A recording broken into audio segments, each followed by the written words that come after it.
So one of the best features of the DJI Osmo Pocket 3 is its active trackability. So basically I could track things like my face or an object, and more importantly, it could track me as I am moving around because it is a built-in gimbal.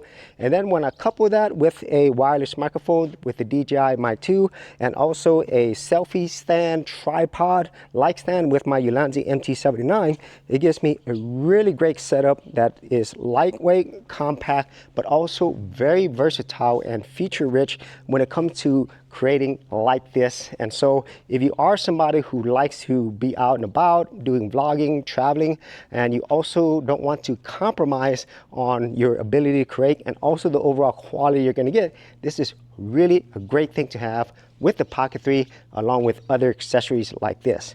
So if you actually had any thoughts on this, be sure to leave in the comments area below. And if you did want to support my channel and get these products, I will leave affiliate links in the description area below.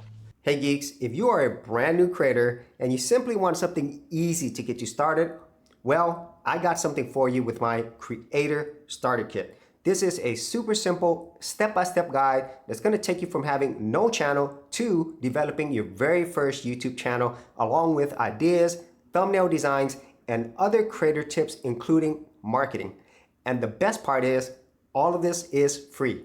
Simply head over to the link below, check out my page, and get started creating.